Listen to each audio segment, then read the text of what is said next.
So we'll get ready to cut out the hinge. I just need to work out how big I need to cut this piece of tube to start with. So I can see that I want it to sit nicely into that groove. I'm going to allow it to stick out a little bit on either side. That will make soldering easier, but we can always clean that up afterwards. So we'll be able to cut that out afterwards. I'm just going to hold this tube and I'm going to mark it where I think it's going to be good to cut with a Sharpie. Let me just grab my Sharpie and hold my tube from the other side. Just trying to get it wedged in, there you go.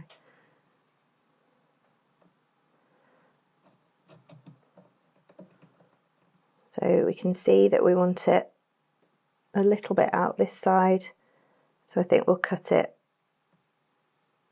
around about here. And then we're going to have equal on both sides. Before I cut this, what I want to do is mark it into 3, because this is going to be a 3-knuckle hinge. So you're going to have 3 sections. 2 are going to be soldered to the back of the locket and 1 section will be soldered to the front. And then what we'll do is put a piece of wire through the hinge to rivet it, and it will swing nicely. When you're making a hinge, you always want to have an odd number of sections to it, and those sections are called knuckles. So you typically will have 3 or 5 knuckle, and that's because it just opens and closes and it holds together better. If you only use 2, when you're opening and closing your locket, it tends to twist to one side, whereas with 3 or 5, you'll find that it opens and closes a lot smoother. So I'm going to section this into 3 to make my 3 knuckles. I'm going to use a pair of calipers and I'm just going to measure the length of this. So that's 12.7 millimeters. So we're going to divide that into 3, so that's going to be roughly 4 mil for each section. It doesn't matter if it's slightly out because we are obviously going to trim the edges off once it's soldered. So as long as we've got 3 equal parts, it's going to be fine. So I've set my calipers for just over 4 millimeters, and what I'm going to do is just rest them on my bench pin, and then I can mark the 3 sections. So just pop a mark in there, move that along and pop another mark in. You'll see that's sectioned pretty much into 3 equal pieces. What I'm going to do is actually cut this middle section out, but I'm not going to cut all the way through. So I'm going to pop this against my bench peg and I'm going to cut down part of the way on both of these sides and then I'm going to cut across. So we'll end up with this section here cut out to probably about halfway down, and that just makes it easier to set up to solder. Then when we want to create this 3rd knuckle, we'll just cut another piece of tube out and we'll use that. So I'll show you how to do that now. So I'm using my jeweler's saw and I've got a 2-0 blade in the saw. I typically use a 2-0 blade for more or less everything. I just find it's a good multi-purpose size. I've already added some lubrication to the blade, so that will cut really nicely. I'm going to leave the tube longer than I need it. That just makes it easier to cut because you've got more to hold on to. So we'll just start off by getting this centre section partially cut out.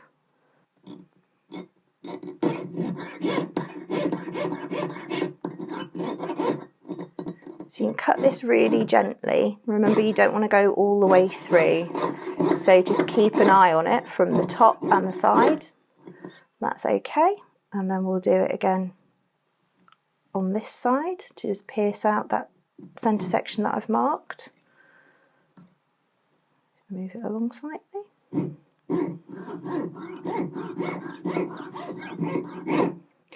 Because this is quite thin tube, it doesn't take that much to cut, so just make sure you don't go all the way to the back. Okay, so you can see now I've got the sections cut and I haven't gone all the way through. What I'm now going to do is pierce out that sort of half of a tube there so I can lift out this top section. The easiest way I've found to do this is to go in at a slight angle to the cut you've already made, and you sort of cut a wedge shape out to start with.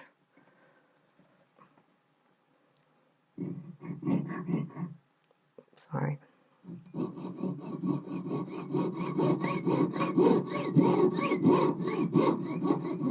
Okay, so you can see that it's like a little wedge shape cut out there. And I'm going to do the same on the other side. This is probably one of the only times when I'm actually turning my saw blade rather than the piece.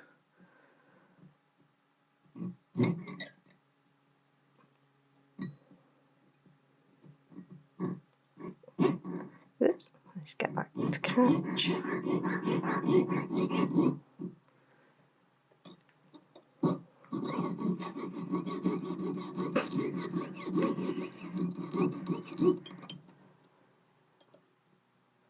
I'll just hold that in place.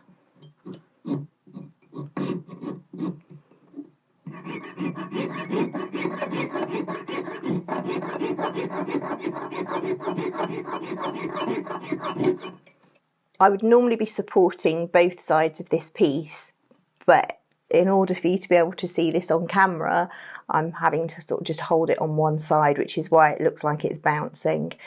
The best thing you can do is to hold it with your fingers across, like this, and then you can get the saw blade in and you'll stop this side of the tube from bouncing, which makes it a lot easier to cut. But that then makes it very difficult for you to see on camera. So now I've got this piece cut and there's just a little section left in the middle. I'm going to even that across. I'm going to take out this centre section here and we'll have both sides of the hinge, but just without this top section.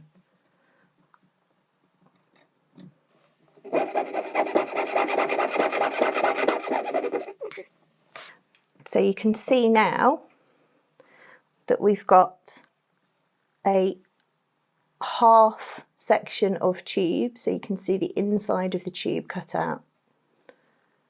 We're going to leave both of these, obviously both these sides full. I'm going to trim this piece off here and then we can set this up to solder. It's a lot easier to solder this double section of hinge on while you've still got a little piece of tube holding it together in the centre. After it's soldered on, we'll cut this section away and then we'll put the centre knuckle in on the other side of the locket. So let's just get this piece cut off.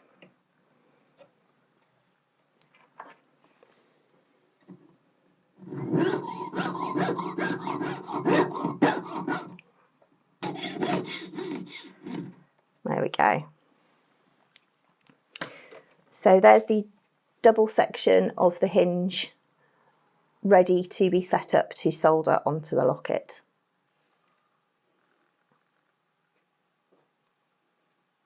I've cut the centre section out of this piece of tube, and now what I'll do is just measure to see how big of a piece I need to put in to create what is going to be that third knuckle. There's a couple of ways that you can do this. You can actually rest your pieces of tube together and then just mark, or you can come in with a pair of calipers and just measure the gap. So just gently pull those apart, and when you're measuring on the inside of something, you use the top edge of the calipers and they kind of open up so you've got those flat spaces on the outside.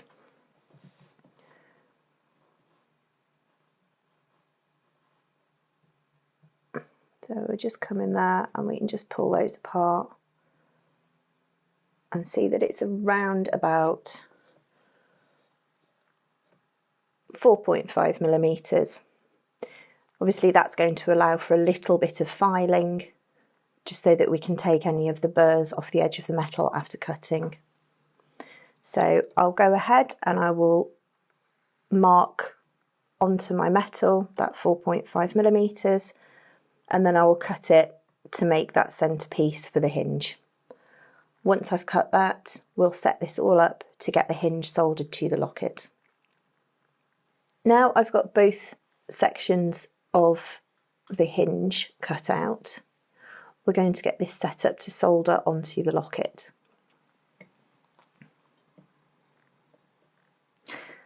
So the first thing I want to do is just take the tape off the locket, because you don't want to try and solder when there's something very flammable attached. So we just peel that off. This is stuck slightly better than I was expecting it to.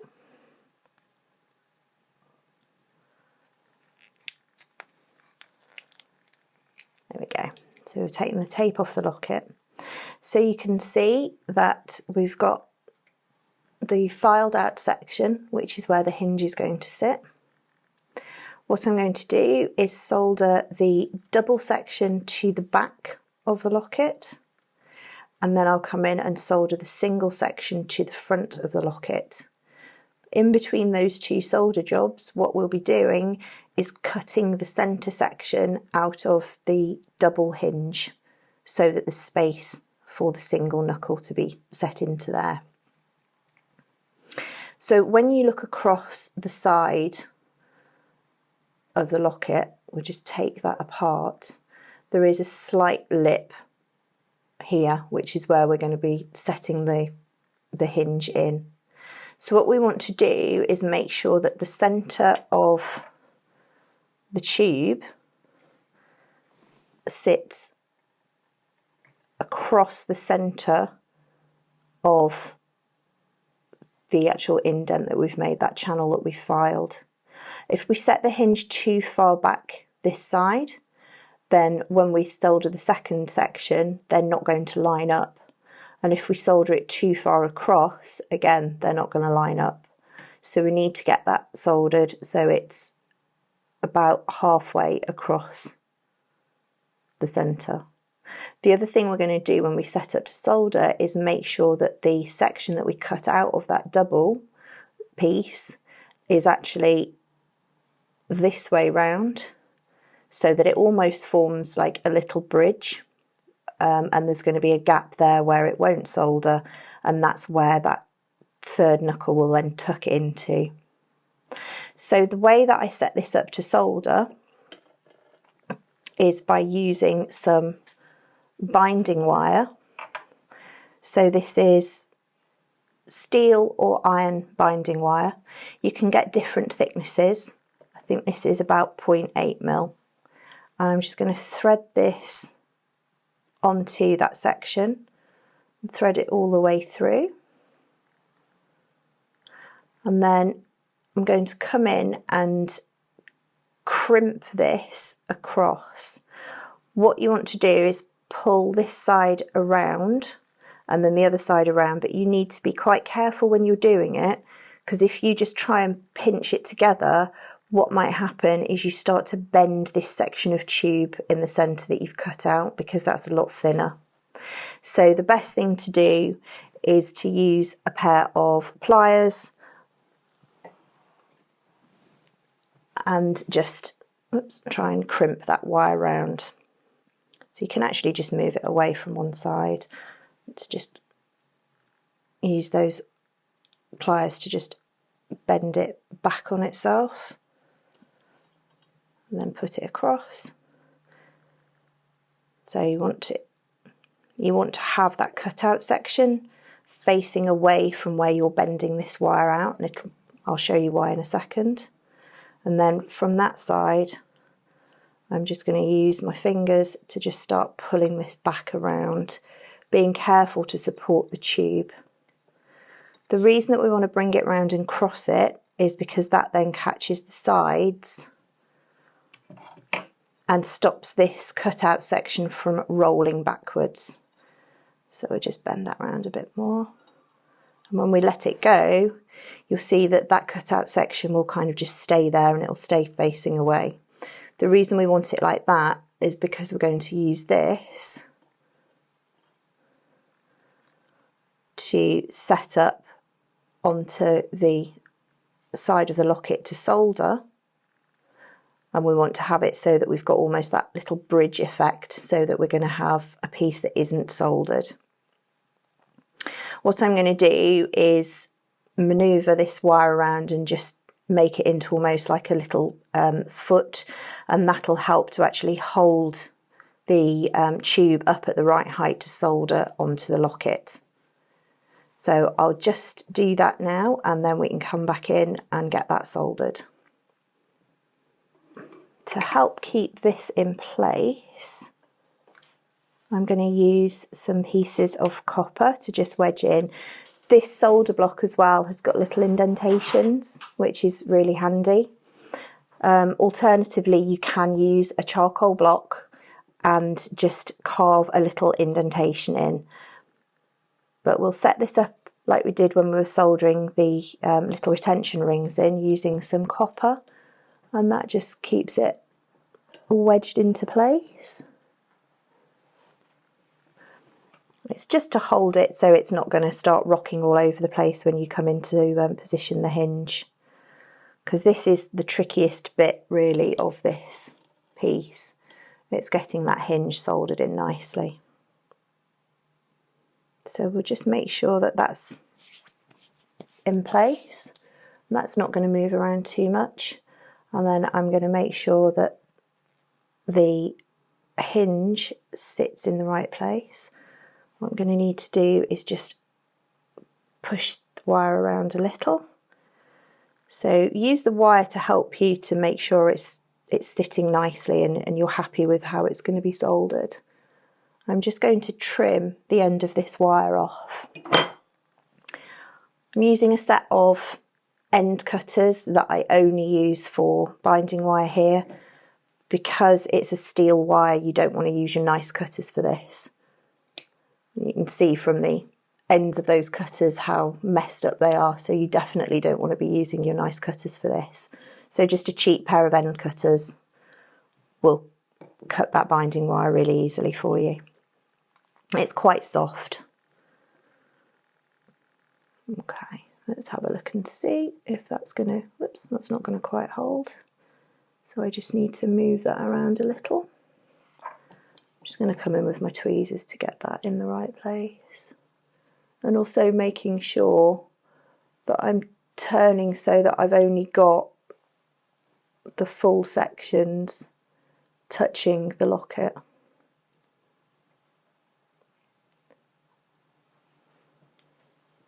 What I might need to do is put some more pieces of copper underneath here to just support this. Okay, looking at that from the top, that seems to be more or less in the right place. I might just need to try and nudge it very slightly to one side. You're just making sure that you've got a nice contact point on both sides.